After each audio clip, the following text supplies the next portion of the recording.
Hola, continuamos con el cuarto video del tema cinemática tridimensional.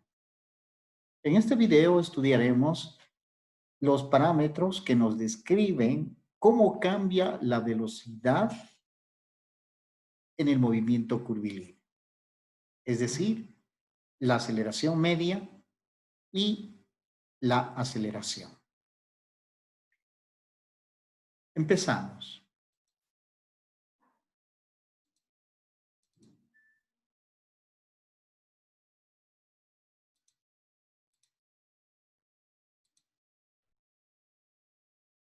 El concepto de aceleración está relacionado al cambio de la velocidad a medida que transcurre el tiempo. Si nosotros observamos que la partícula se mueve de tal manera que su velocidad está cambiando en el tiempo, entonces es necesario hablar de aceleración. Pero si la partícula se estuviera moviendo con una velocidad constante, entonces no habría necesidad de hablar de la aceleración, porque sería igual a cero. Es importante observar que en cinemática tridimensional, es decir, en un movimiento curvilíneo, de hecho, la partícula se mueve con una velocidad que cambia en el tiempo, porque dijimos en el anterior video que la velocidad es tangente a la trayectoria. Por tanto, de hecho, en el movimiento curvilíneo, la dirección de la velocidad está cambiando. Por tanto, en cinemática tridimensional, en movimiento curvilíneo, tiene sentido hablar de la aceleración.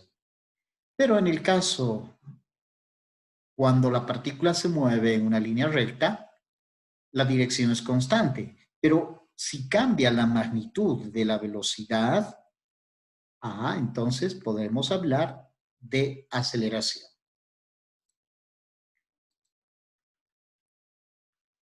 Primero hablaremos de la aceleración media. La aceleración media es una magnitud del tipo vectorial. Tiene magnitud y tiene dirección, simbolizada por A sub m vector, con punta de flecha. Y esta magnitud de la aceleración media se define como el parámetro físico que nos mide el cambio de la velocidad, el delta de la velocidad, en la unidad de tiempo. Es decir, tenemos que dividir entre el delta de t que le ha tomado a la partícula en cambiar esta velocidad, delta de d, medido en cualquier intervalo de tiempo. Es decir, la velocidad media se la puede utilizar para intervalos pequeños o intervalos grandes, de manera indistinta. Usando las definiciones de los cambios de las magnitudes físicas, esta aceleración media se puede escribir por medio de esta relación. Es decir, la aceleración media va a ser igual a la velocidad final menos la velocidad inicial sobre el tiempo final menos el tiempo inicial, donde la velocidad final es la velocidad instantánea de la partícula al tiempo final t2, como la velocidad sub 1 es la velocidad inicial instantánea al tiempo inicial t1. Y esto es lo que nos muestra este gráfico. Supongamos que al tiempo t1 la partícula se encuentra en este punto y tiene esta velocidad instantánea. A medida que se mueve, en el tiempo t2 la partícula se encuentra en este punto y tiene este vector velocidad v sub 2. También aquí, si bien la aceleración media la definimos por medio de esta fórmula, debemos entender que v2 y v1 son velocidades instantáneas. No tendría sentido definir la aceleración media como la velocidad media, porque la velocidad media hemos interpretado como un parámetro que considera a la partícula como un movimiento con velocidad media constante. Si fuera la aceleración media, esto sería cero y nos daría una aceleración media cero. Entonces, es importante ver que la aceleración media necesita de las velocidades instantáneas, final e inicial. La unidad en el Sistema Internacional de la Aceleración es el metro sobre segundo al cuadrado, ¿no? Ahora, como la velocidad es un vector que tiene tres componentes en cinemática tridimensional, entonces, utilizando la propiedad distributiva de los cambios respecto de la suma, esta aceleración media se puede escribir por medio de esta expresión. Es decir, la aceleración media es igual al cambio de la componente de la velocidad en la dirección X en la unidad de tiempo por el vector unitario UX, más al cambio de la componente de la velocidad en la dirección Y en la unidad de tiempo, delta de t, por U sub Y, más al cambio de la componente de la velocidad en la dirección Z en la unidad de tiempo delta de t por el vector unitario U sub Z. La interpretación física de la aceleración media. Entonces, de hecho, la aceleración media geométricamente nos da la dirección al lado cóncavo de la trayectoria. Este es el lado cóncavo de la trayectoria. Acá, este sería el lado cóncavo de la trayectoria. Es decir, la aceleración media tiene la dirección que apunta al lado cóncavo de la trayectoria. Para ver esto, consideremos el movimiento de la partícula en esta trayectoria curvilínea roja y analizamos tres tiempos: el tiempo t1, el tiempo t2 y el tiempo t3. Primero, veremos el gráfico de la aceleración media en el intervalo a t2. Entonces, en el tiempo t1, este es el vector velocidad v1, tangente a la trayectoria, y al tiempo t2, el vector velocidad es esta, tangente a la trayectoria. Por definición, la aceleración media es velocidad final menos velocidad inicial. Entonces, acá, a continuación del vector velocidad v sub 2, graficamos el vector menos v sub 1. V sub 1 está acá hacia arriba. El vector menos v sub 1 va a estar hacia abajo, a continuación del vector v sub 2. De tal manera que el vector v2 más menos v1 es este vector rojo delta de v. Este vector rojo delta de v es el v2 menos el v1. Aquí estoy usando la diferencia vectorial por el método del polígono. Como este delta de v tenemos que dividir un escalar delta de t, entonces la aceleración media va a tener la misma dirección del delta de v, pero su tamaño podría ser diferente. Por tanto, la dirección de la aceleración media en el intervalo de tiempo t1 a t2, denotado por a sub m12, es este vector marcado con el color negro, que nos está apuntando al lado cóncavo de la trayectoria. Si hacemos el mismo análisis para el intervalo de tiempo t2 al tiempo t3, entonces el vector inicial ahora es el vector velocidad v sub 2 tangente a la trayectoria. Y al tiempo t3, que sería el tiempo final, el vector velocidad v sub 3 llega a ser tangente a este punto de la trayectoria. Entonces construimos el delta de v, que sería el final, v3 menos el inicial, v2. Entonces, este es el vector v2. Aquí el v3, perdón, la velocidad final sería esta, v3. Y el vector velocidad inicial sería esta. Tenemos que construir el menos v2, que sería cambiando la dirección. El v2 está hacia abajo y el menos v sub 2 hacia arriba. De tal manera que v3 más menos v sub 2, que sería el equivalente de v3 menos v2, es este vector que voy a dibujar desde la cola del vector v3 hasta la punta de flecha del vector menos v sub 2. Este vector rojo me estaba dando el cambio de la velocidad v3 menos v sub 2. Por tanto, si este v3 menos v sub 2 dividimos entre escalar t3 menos t2, nos va a dar un vector que va a tener la misma dirección del delta de v, pero de magnitud cambiada. En este caso, podemos pensar que la aceleración media 2, 3 es este vector de color negro, que también está apuntando hacia el lado cóncavo de la trayectoria.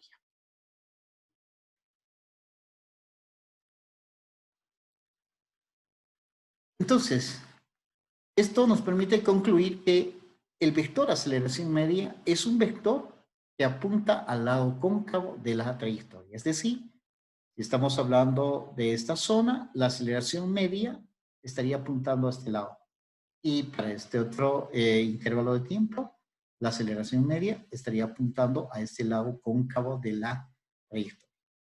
Y también, como cualquier otro parámetro medio, esta aceleración media la tenemos que interpretar como una magnitud constante en el intervalo de tiempo de T1 a T2. Es decir, cuando nosotros calculamos la aceleración media en el intervalo de tiempo T1 a T2, tenemos que pensar que la partícula se mueve con una aceleración constante en este intervalo.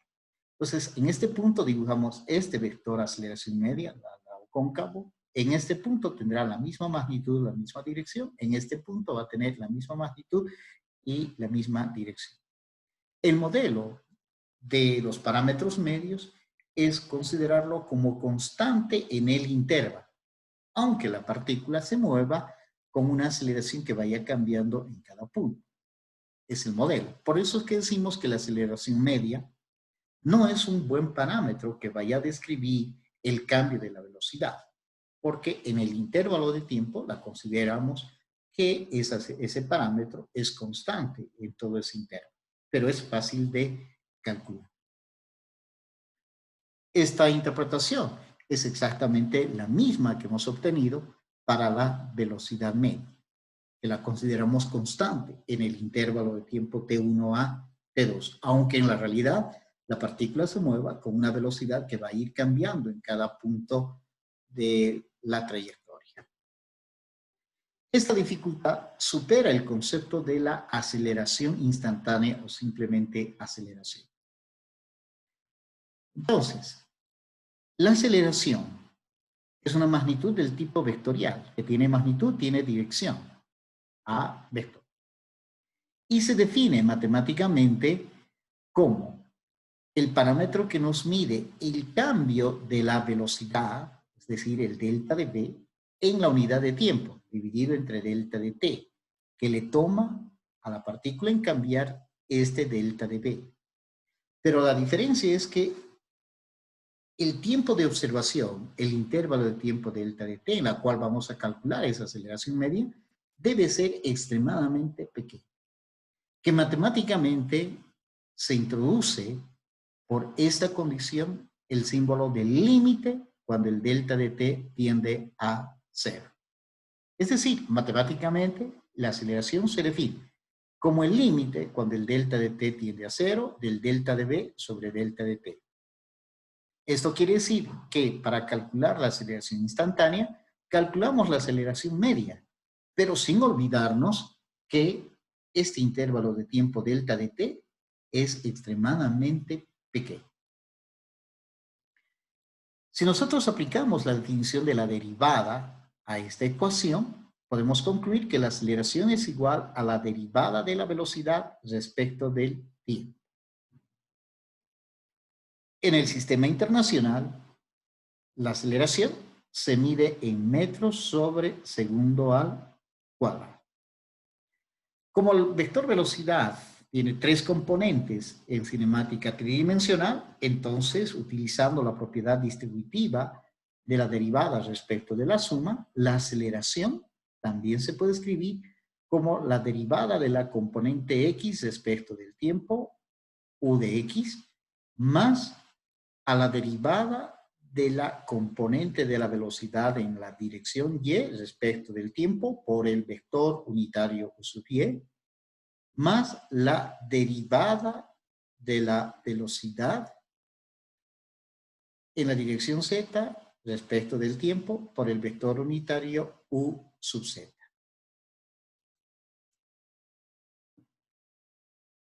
Bien, si recordamos la definición de la velocidad como la derivada de r respecto de t, y esto sustituimos en la definición de la aceleración, es decir, en la derivada de v respecto de t, Entonces, en vez de b, sustituimos por la derivada de r respecto de t, tenemos esta expresión matemática, y matemáticamente esto se simplifica con una notación mucho más compacta, y decimos que la aceleración es igual a la segunda derivada de la posición respecto del tiempo t 2 veces.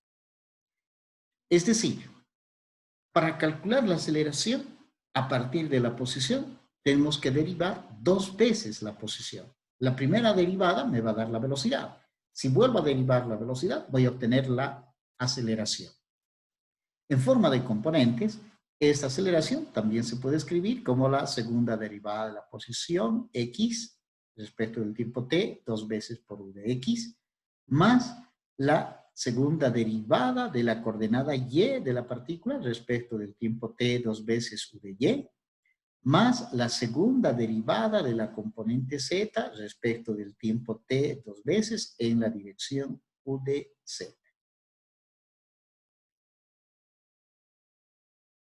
Ahora, la interpretación física de la aceleración.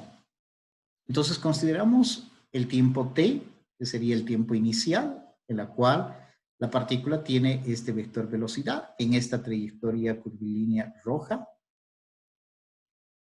El tiempo final va a corresponder al tiempo t más dt, es decir, que aquí estamos observando el movimiento de la partícula en un intervalo de tiempo extremadamente pequeño dt. En la práctica, el dt es como pensar que es un 0.000 algo de segundos, ¿no? Entonces, en este tiempo final t más dt, el vector velocidad va a ser b más delta de v, ¿no? Es decir, aquí hay una correspondencia. Al tiempo t tenemos la velocidad v. Al tiempo final t más dt, o sea, al tiempo anterior t más un pequeño cambio en el tiempo, le va a corresponder un vector velocidad final que va a ser el anterior v más un pequeño cambio en la velocidad de v. Entonces, construimos el cambio de la velocidad, es decir, este vector velocidad v más dv menos este vector velocidad inicial. Cambiamos la dirección y voy a tener el menos v hacia abajo, porque v es hacia arriba. De tal manera que el diferencial de v, el cambio, v más dv menos v, me va a dar dv, que va a ser este pequeño diferencial de velocidad. Y si dividimos entre el diferencial de t, que es un escalar, va a mantener la misma dirección, pero el tamaño va a cambiar. Por tanto, la velocidad, la aceleración al tiempo t, tiene nuevamente la dirección apuntando al lado cóncavo de la trayectoria. Por tanto, podemos concluir que en el movimiento curvilíneo, la aceleración de la partícula tiene la dirección apuntando al lado cóncavo de la trayectoria, a este lado. Con la diferencia de que en cada tiempo la dirección del vector aceleración cambia. Es decir, en el tiempo t1, la partícula puede tener este vector velocidad tangente a la trayectoria y este vector aceleración apuntando al lado cóncavo. Al tiempo t2, la partícula puede tener este vector velocidad tangente a la trayectoria y esta será su vector aceleración, también apuntado al lado cóncavo. Como, por ejemplo, a este tiempo t4, la partícula va a tener este vector velocidad y su aceleración apuntando también al lado cóncavo de la trayectoria. Es de seguro que en algún punto de aquí, en un cierto tiempo t, la aceleración va a ser cero, para pasar del lado cóncavo hacia abajo al lado cóncavo hacia arriba. Y también es importante observar que el ángulo entre el vector velocidad y el vector aceleración, de manera genérica en el movimiento curvilíneo, va cambiando. No es constante, de manera genérica, ¿no? Bien, con lo cual hemos hablado de los dos parámetros que nos miden el cambio de la velocidad. Este parámetro de la aceleración nos está midiendo cómo está cambiando la velocidad, cuán rápido cambia la velocidad o cuán lento cambia la velocidad. Si la aceleración es grande, decimos que la partícula está acelerada, si el cambio de la velocidad es grande. Si la aceleración es grande, entonces decimos que la partícula está acelerada. ¿Qué quiere decir? Que la velocidad va a aumentar rápidamente. Pero si la aceleración media o la aceleración instantánea son pequeñas, eso significa que la partícula, su cambio de su velocidad es muy pequeño. Con lo cual, hemos terminado este cuarto video correspondiente a la aceleración.